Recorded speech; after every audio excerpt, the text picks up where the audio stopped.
Rec Room is officially on Android, the summer floaties are finally here, and an update that really broke the game. Hello everybody, I'm BillehBawb from BVR, and welcome back to Rec Room Weekly. You know the drill, there's news, I talk about it, crazy stuff, I know, so let's get into the updates that have happened since the last edition of Rec Room Weekly. So firstly, on your profile, you now have a wish list. This wish list is basically just something you can put any store item on, and then people will be able to see it on your profile to just see what you want, basically. This is a really great feature, and I'm sure that it won't cause 12-year-olds in the rec center to beg even more for gifts than they already do. We also now have Circuits v2 cloud variables. That probably doesn't mean too much to a lot of you, but it's actually pretty big because it now makes it super easy to save player data in between sessions. With these cloud variables, it's technically possible to make like a fully functioning RPG that saves your data, so then once you come back, you start with all of the stats and stuff you had before. Currently, cloud variables are pretty unreliable with saving data and stuff every single time, which is probably why they're in beta. But once cloud variables get out of beta, they're going to be super exciting to use for long-term engaging rooms in Rec Room that keep you coming back. We're going to talk about Rec Room on Android in a bit, but along with Rec Room coming on Android, there was an update that now allows mobile players to use touch controls to draw with the Maker Pen. This is going to be really good for artists, like if you have an iPad and you got an Apple Pen and you do art on your iPad. I know a lot of people do that. Well, now you can basically just do that in Rec Room by drawing directly on your screen. And finally, we got an update just 2 days ago that introduced a new home menu UI for the watch. Here's what it looks like, and currently you can choose whether to have it on or off, but I will warn everybody that this option is not going to stay. They are eventually going to transition fully to the new UI style, and you won't be able to access the old one. Just thought I should say that. But for now, if you really hate this new UI, I guess you can technically stay on the old one. They've also recolored all of the other new UI pages added in the last few months to now be orange and white instead of the weird like purplish black they had before. I think as we've learned by now, people are not massive fans of change when it comes to the new UI, and this home menu is no exception. Yes, it has some cool things about it, but a lot of people have been voicing a lot of complaints, from just the layout being weird to having way too much information on it for being a home menu, to the new 2D UI still just not feeling very good to interact with on VR. My take on it is that the old home UI is so good just because it has all the buttons that then take you into deeper submenus. Like if I want to play a game,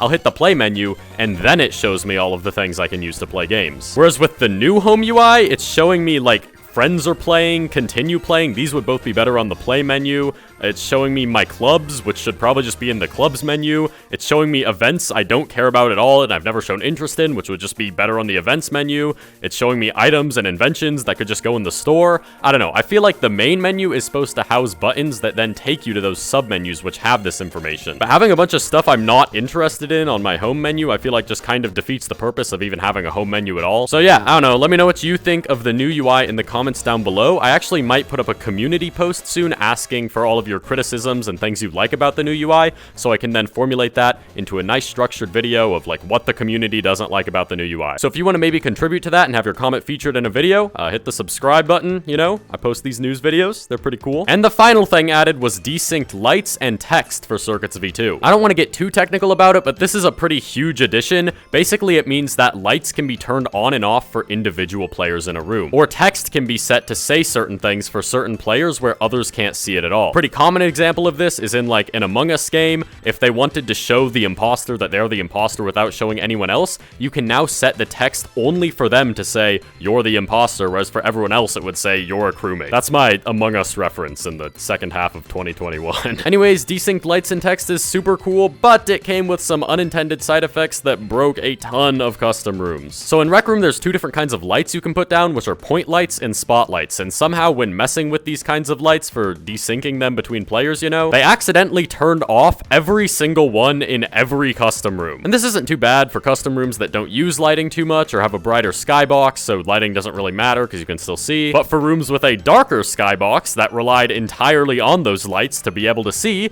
it's just totally pitch black now. In every single custom room that has a dark skybox, it is basically completely pitch black now. Thought I should just reiterate that because of how like big of an issue that is. Case in point, this room has a pretty dark skybox. here is a picture of what my studio looked like when I spawned into it because it had none of the lights on. Now, as you can tell by it not being completely pitch black right now, there is currently kind of a fix you can do for this. If you manually go through every light in your room and configure the on value to be 1, then they will turn back on, like in here. But this is really iffy, and I don't want to get too technical about it, but basically the next time you load into the room, only the room authority will be able to see them on, so if you have more than one player in a room, it'll still be pitch black to the majority of them. Luckily for us, quickly after this update dropped, they announced that they were going to be doing a patch in the coming few days to revert all of the lighting to how it was before, which is good, because, you know, obviously they weren't going to leave every single light in every custom room broken. So yeah, just an awesome reminder that Rec Room bugs are inevitable, and you will never escape them. Alright, that's all the update stuff out of the way. Let's get into some events. Firstly, probably the biggest one is Rec Room officially releasing on Android. Just like when it released on Xbox, there's now a room called Welcome Android that when you go in, you'll get a free promotional item. The promotional item for Android is the green space visor. Nothing too exciting because we've kind of known Rec Rooms coming to Android officially for like quite a while now, but it's still nice to see it finally get the release and we can get this promotional item. Next up, the play phase for the Carnival contest has started. What? The theme isn't Carnival? It's Carnival? What? You're telling me those are two different words? I thought this was just like the fancy British spelling of carnival, but they're different words? Okay, whatever. They mean basically the same thing anyways. I'm glad no one else pointed out in my last video that I said it wrong like a million times because I thought it was just carnival. So the play phase for the Carnival contest has started.